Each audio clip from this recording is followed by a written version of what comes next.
Right now it's time to be joined by David Tereshchuk. It's time for the Media Beat. David joins us, of course, on a Friday morning. He is a PBS television correspondent reporting on ethics and belief. He has a terrific website, themediabeat.us. You can find him also with his Media Beat commentary here at robinhoodradio.com. Click on demand, click on the Media Beat, and right now we'll click on David Tereshchuk. Good morning, David. Hello there. I'm glad to be reporting in again from the media capital of the world, New York City, and being once again back in the same continent as the always incisive Marshall Miles. And I return, of course, to a United States that in the last 2 weeks when I was away was rocked by mass shootings, and almost as soon as I arrived, the media are reverberating with yet another such shooting. After Buffalo and Uvalde, it's Tulsa, and now the deaths are of doctors and medical staff, plus the evident suicide of the shooter. And last night, of course, we had the head of state and government, Joe Biden, appearing on TV. One of his rather rare direct addresses to the nation in our homes. Such addresses are, of course, a classic case of the president using the so-called presidential bully pulpit. Bully, of course, is the 1990s enthusiastic slang of the first President Roosevelt, and it means just powerful or tremendous, or if the gods of language will forgive me, awesome. It's got absolutely nothing to do with bullying. Anyway, Biden was evidently treading carefully from his pulpit.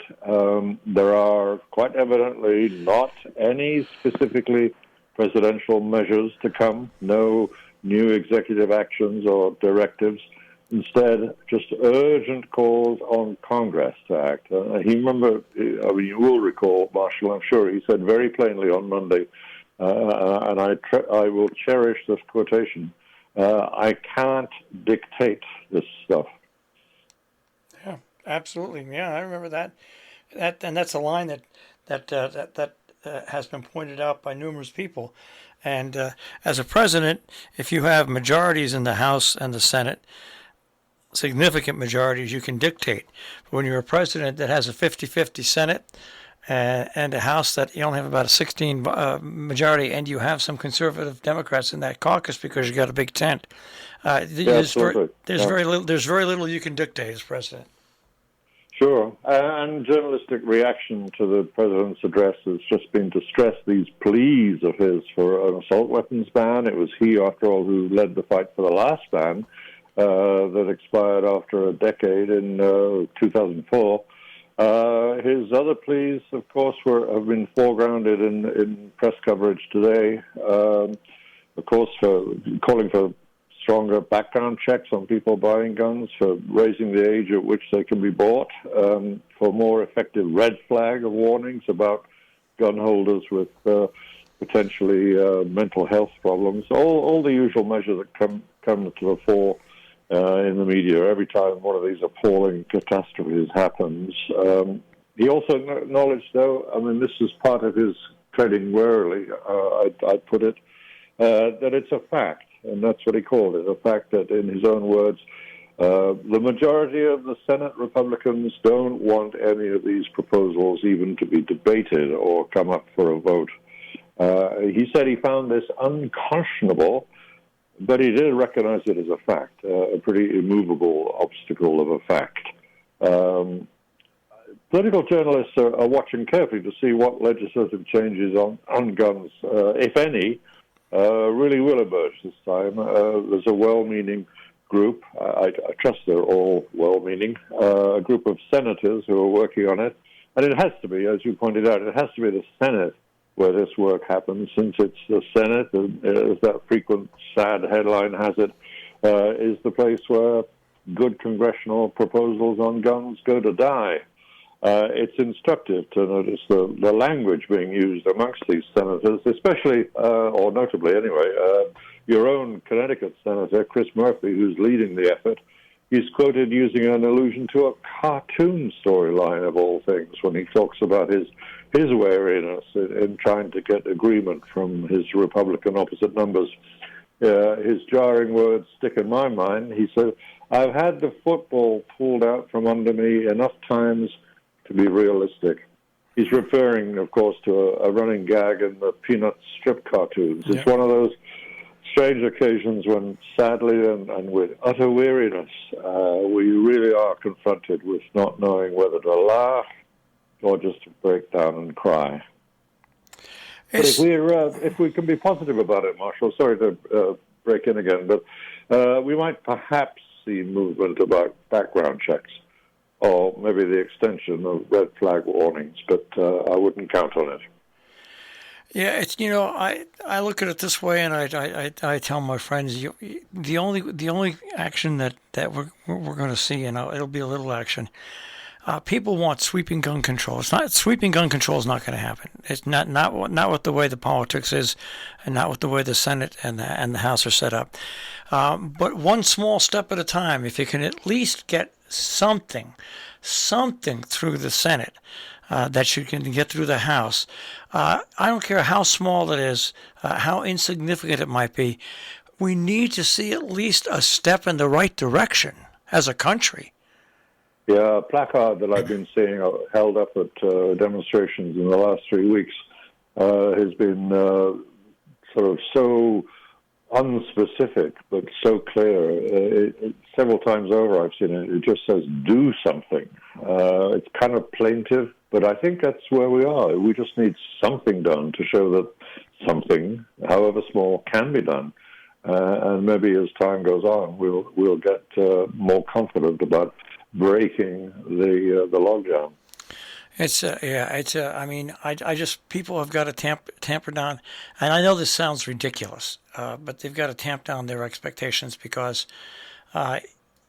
even though this is just, you look at the amount of shootings in this country as compared to the rest of the world, it's just such a big problem. But right now, as a country, we've just got to buckle down and take what we can get. You've got to get momentum going, and obviously momentum doesn't get going when people get shot, David. That's the thing that really amazes me. You've got 15, 20, 15, 12, 10, 8. I mean, what does it take to motivate senators? What does it take? I would say, and you'll call me a cynical journalist for saying this, does it take a senator to take an action? Terror of losing his seat. That's what I'd say. So yeah, your point about momentum is important, and much of the press has taken on a campaigning feel. Let's see how much momentum can be stoked by the very strong editorials and urgent pleas littering, really, on display in every form of medium at the moment, from radio right through to social media online. Clearly, and the public opinion polls show it too, 83% of the nation wanting background checks, for instance. There are opportunities. There is material to work with here in order to build momentum, and we may see it. But as I think we're both saying, we can't count on it bringing sweeping change. I think it's going to be incremental change that we get, if any. All right, are we ready for our fanfare? Oh, I'd love to hear the fanfare. It's something we haven't used for a while. We've been dealing with such grim material so much of the time. But I want to single out some journalistic work that contributes startlingly to the public's understanding of what's going on in the world. So let's hear it. Yes.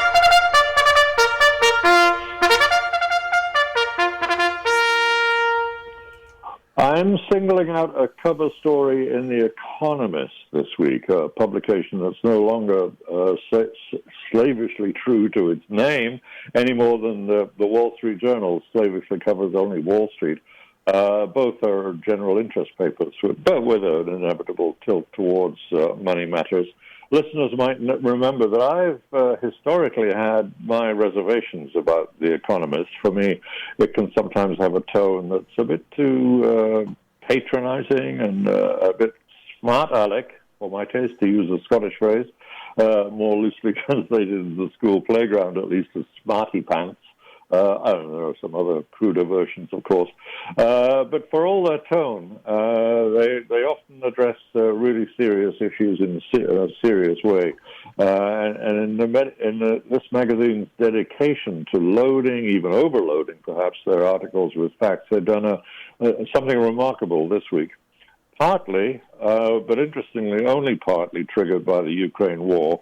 They've covered very much more fully the prospects of global hunger that you and I were recently discussing, then just a few weeks into the war, if you recall.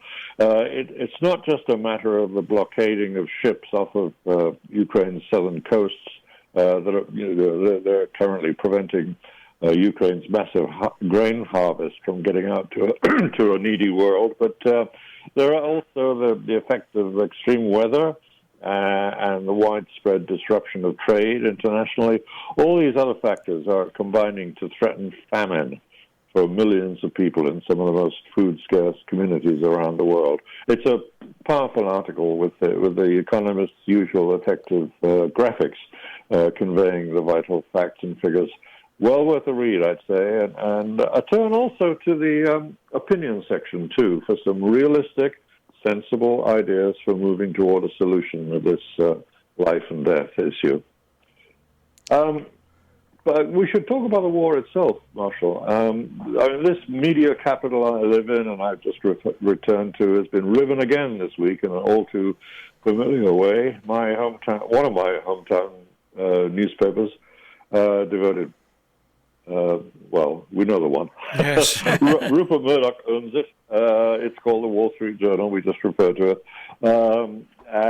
We used its most stentorian tones. I mean, it had guested the president, but it still, on another day, accused the president of, guess what, ambivalence over Ukraine. They said in a very strong, typical Wall Street Journal editorial this week, and I quote, "It's hard to tell if President Biden and his strategists, I should say. That's a word I ought to be able to get my mouth around. It's hard to tell if President Biden and his strategists want Ukraine to win its defensive war against Russia or merely survive to sign a truce with more of its former territory now under Russian control." Well, Biden seemed like he wanted to respond directly, and he contributed to the New York Times, another hometown newspaper of mine, an opinion article on another of those uses of the bully pulpit, I guess, to lay out his position. He and his team wrote, "As the war goes on, I want to be clear about the aims of the United States."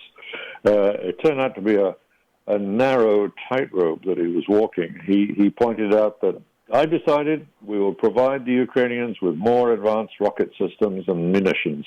But at the same time, he stressed that these advanced systems were to be used, in his carefully chosen words, only to precisely strike key targets on the battlefield in Ukraine. And meanwhile, of course, his communications people, in all likelihood, some of the same staff who helped him draft that article, have been intensively briefing journalists to say that U.S. policy is very firmly not to enable Ukrainians to strike beyond their own borders, not into Russia itself, in other words. The dominant fear remains that we, the West, should do nothing to provoke Russia's President Putin from escalating the conflict toward nuclear war. That fear seems to be, and probably justifiably, absolutely predominant in the White House thinking. You know, you look at the situation, and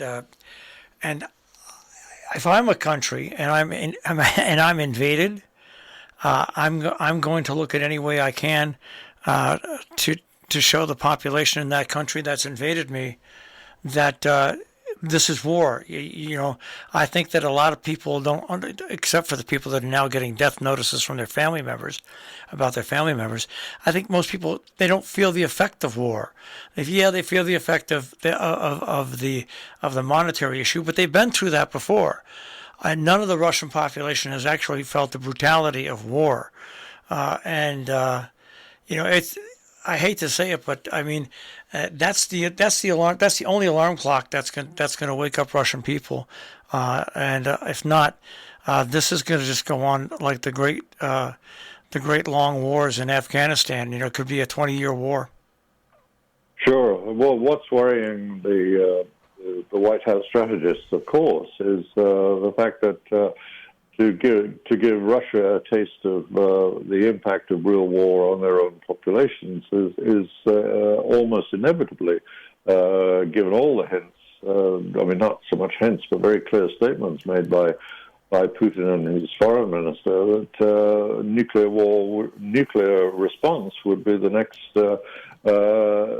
consequence, or the immediate consequence of anything that looked like an invasion into Russia's territory. It's the conundrum that's faced us ever since we had nuclear war, the capacity for waging nuclear war, and once again. The diplomats and the strategists have to tiptoe around this issue, the weaponry used, if you like, it's not the right word to use exactly, especially when we're talking about literal explosions and radiation outfall and fallout rather and the rest. But it's very often the weaponry involved at this stage is things like the op-ed, the propaganda, if you like, on each side, and it's worth reflecting on the media role in such situations. It's not unusual for Biden, for instance, to use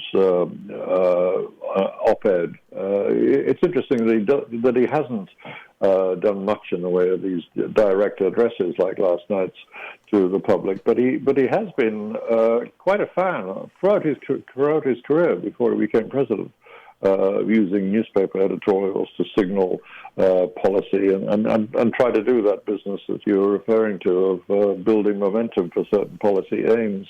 It goes back a long way with him. I remember, I guess it must have been 2003, when he wrote again for the New York Times an op-ed suggesting that Iraq be divided up into separate sections. This was after our the U.S. and its allies' invasion of Iraq.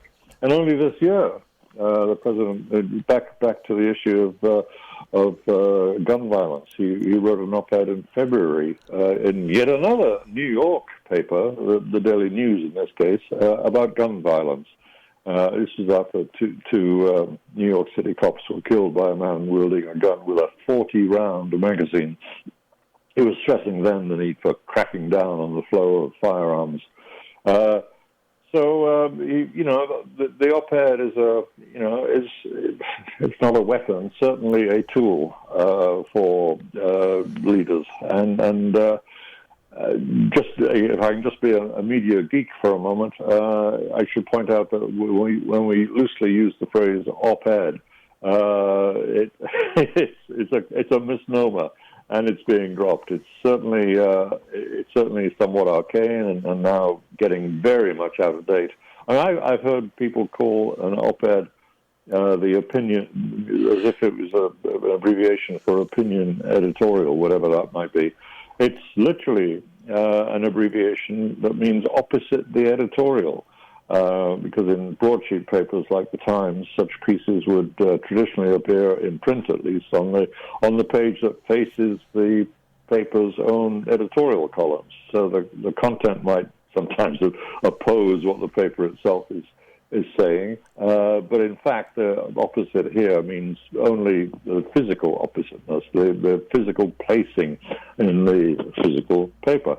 And now that many of us don't even pick up the physical paper anymore, we hardly ever, preferring to read it online, the name op-ed seems especially antiquated. The Times itself has dropped the label, and as with the President's piece this week, it calls such articles guest essays. I suppose it's nice for a newspaper to have the President as a guest. I wouldn't know. I've never guested a president. Hosted a president. I want to switch over to an amazing woman, whether you like the monarchy or not. to be the British monarchy, I presume you're meaning. 70 years. I'm very fond of the Liechtenstein monarchy, but that's another issue. But I'm sure you have a serious question. Go ahead. I do, because, to see somebody that's been around for 70 years, not really a head of state, but kind of a head of a state, the monarchy, and she's head of state, absolutely, but she's just not head of the government. And to see the different people, leaders that she's dealt with over those 70 years, and to see the Jubilee there for the 70th. Like I said, I'm not a huge fan of the monarchy, but I think when you have staying power like that, you're a pretty amazing person. But once again, like everything else nowadays, she couldn't attend the late service, okay? Harry and Meghan were there, and then when Bojo showed up, he got booed. So it's it shows you the difference between being a head of state and being a head of government. Yeah. It's one of those things. I just think it's kind of cool that somebody can do what she's done for 70 years. That's all I'll say. What was she 20? What was she 28 when she started? 26? A very young mother. Yeah. Sure. I don't remember the actual mathematics of it, but sure. I mean, 70 years is an achievement, of course, and well worth marking. I'm troubled by the mawkishness of my own people, I'm afraid, when it comes to their attitudes towards royalty, and I'm troubled especially by the broader expanse of the royal family, or the firm, as it's known inside Buckingham Palace. There are other generations of this monarch's family but it's just tiresome to see the press coverage about. And I'll put it no more strongly than that. I don't want to rain on anybody's parade, especially not someone who's been parading so prominently and so steadfastly for 70 years. You're right. 70 years is an accomplishment in itself. And what do we have to look forward to? A 70-plus-year-old monarch stepping up to the throne. That will be an interesting development. Well, I was going to say, he's been biding his time for a long, long time. He's a patient man, we're told. He has to be. I think he has to be with a very healthy, sprightly mother. Well, waiting for Godot must be one of his favorite pieces of hard work. I tend, and what would be worse is if he was if he was asked to actually not take it and it was given to the younger one. That would be even more drastic. Well, there are rumblings about that very possibility, and from people who do know him, I have heard it. Certainly, it certainly is not something that he's prepared to allow for 1 second. He wants to. He wants that job. He's been in training for it enough, and just recently he's been, in effect, practicing it. I mean, he's been doing it in real time.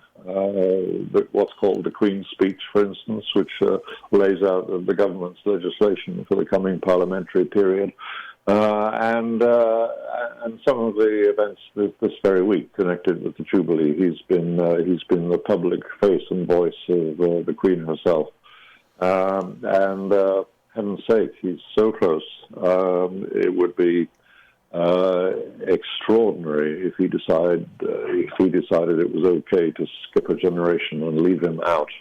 That's not going to happen, I can firmly say. All right, and I guess the final thing to look at would be what's going on in this country with the January 6th committee. By the time they get ready to decide to do something, the Republicans will probably be in control of the Senate. Yeah, classic run-out-and-clock tactics. But yeah, they're a great way of delaying things. If you're under investigation, you say, I will not respond to this subpoena. That's what's happening. The Congressional Committee investigating the whole event and and it's been very determined and diligent, I think, about getting as much evidence into the pot to be stirred as they possibly can, and that involves speaking to people close to Trump and people who were communicating with former President Trump on the day itself. And if, as they are doing, they're simply refusing to cooperate, we've got the makings of yet another logjam along the way. What's to be done if they simply say no? Well, the committee doesn't have an awful lot of power. It can refer these cases to the Justice Department for action under the heading, I suppose, of contempt of Congress.